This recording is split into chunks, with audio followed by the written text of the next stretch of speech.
We're about to break down Old Fitzgerald 7-year age and figure out if it really is one of the best 7-year age products on the market.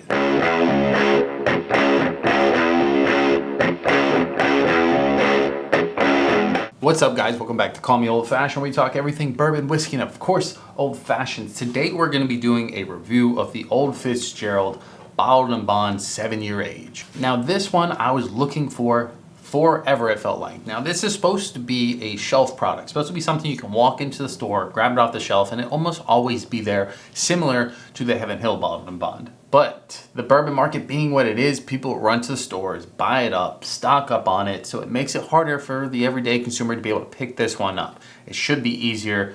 It's been a little while, hence why I was able to get my hands on it.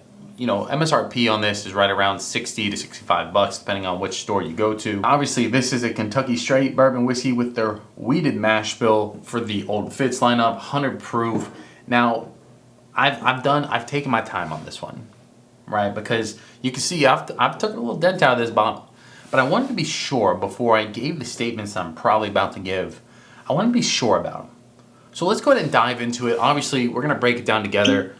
I'm gonna let you know my thoughts on the nose, the palate, and of course the finish. And I'll let you know if this thing is worth hunting to any capacity, or should you just wait till you randomly find it one day. Before we dive into the nose though, we gotta give credit to this bottle. This is a sexy bottle. It's not exactly their decanter bottle, but it got some resemblance, right? You got some embossing here or some waves going up. The cork has extreme detail with its etchings and the Old Fitz logo in it. I think the color scheme, the size of the bottle, everything, it's a sexy looking bottle. I'm gonna give it that. But I mean, I'd much rather have their decanter bottles. Just gonna throw that out there. But this is a good substitute. I think they did good, especially for the price point that it's at. But again, let's dive into the nose here and I'll let you know my thoughts. I do also think for 7-year age, it has decent color, but I did expect it to be slightly darker. Not sure why. Because 7 years is not that long. Like, it's a long time, but it's not that long compared to a lot of other whiskeys. But I did expect it to be a little darker. On the nose, it's got a great nose. And I also think, even though it being 100 proof, it's super approachable, but still has a little kick in the nose to let you know, like, hey, I got something going on here. As far as tasting notes go, it's like nice, pillowy softness going on. But then it also comes and hits you with a nice, like, orange citrus vibes. And then kind of following up from that to like some caramel, a little bit vanilla, a little bit of cinnamon I'm getting. It's kind of like a faint cinnamon. It's not like heavy. Like there's some bottles, you know, it's just like cinnamon. This one's just got a little dusting of cinnamon in the background. Beyond that, and I don't know if it's just me and I'm going a little crazy, but I get a little bit of what I would usually consider like manly vibes, but not near as much. What I mean by that is kind of like a little bit of like leather, maybe even a little hint of like a tobacco style, but the tobacco be very subtle. So with the leather, it's just very like faint, but I feel like it's there, but I could be crazy. Now, before we dive into the taste, let's break down the mash bill. The mash bill on this is going to be 68% corn, 20% wheat, and 12% malted barley. I think that's a solid mash bill, but to be honest, I am surprised out of how much little spices, even from just cinnamon, that I get out of this bottle with it having zero rye aspect to it. I'm highly surprised with that, which is a good sign for a good bottle, by the way. But let's go ahead and dive into the palate, let you know my tasting notes here, and of course, I'll dive into my thoughts. Just like I expected, a lot of spice coming on really quick.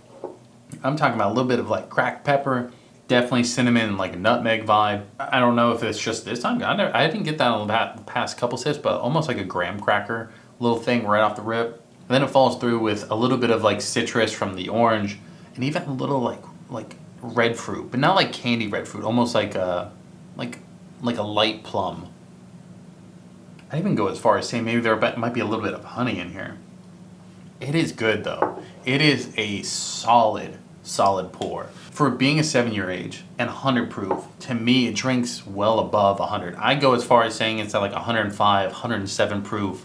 There's a lot of 100 proof bottled and bond products that I like, but my one complaint is usually they don't have enough kind of like spark, not enough giddy up for me to really like enjoy them enough. But this bottle in particular, it's got some spice going on, and I absolutely enjoy this pour. Now let's do the last thing. Let's dive into the finish, and then I'll give you my final thoughts. Kind of going back, it's got enough spice that really brings it well into the finish. Now I don't think any bottle in general that's 100 proof can ever get to like quote unquote long finishes under my standards, but I do think this one is from like low to medium, if not just kind of sticking right at medium, which is kind of hard to do for 100 proof, at least to me. What I grade finishes on is obviously flavor, spice level, and is there any heat in the chest that kind of makes you feel like I just had a drink. You know, basically something to let you know you're putting some hair on your chest. Again, kind of falling mid-range. I think that's a solid level to be at for this price level, for this age statement. So my final thoughts on this bottle is this might be my favorite 7-year age product. There's some things that compete with it, of course. I definitely think it's one of my favorite bottled and bonds, and I do like a handful of bottled and bond products. I definitely think before I ever do a blind, I think this would win over Heaven Hill. I definitely think for sure it would beat the Old Granddad 7-year that just came out. But I think we do need to do a blind with all that stuff eventually. Maybe doing like a blind between 7 and 8-year age products and really putting it to the test, because on a non-blind, just sipping it and giving you my thoughts, I honestly think this would come out on top over a lot of things. Now, I don't think this bottle in particular could ever win like Whiskey of the Year. I don't think it has enough complexity or enough proof or enough heat on any of that, but I definitely think for a shelf product that's coming out, this is going to be one of the best shelf products out for a while at least. Solid bottle. I couldn't recommend this one enough if you see it. And not for secondary, because I've seen some crazy shit on secondary. But if you find it for the right price, I definitely think this would be like a must pick up type of thing.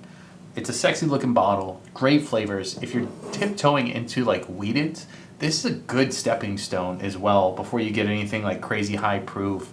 I definitely think when this runs out, I will be picking up another one as long as it's available. So again, ladies and gentlemen, if you like videos like this, make sure you like, subscribe, do all that jazz, and I will see you on the other side. Peace.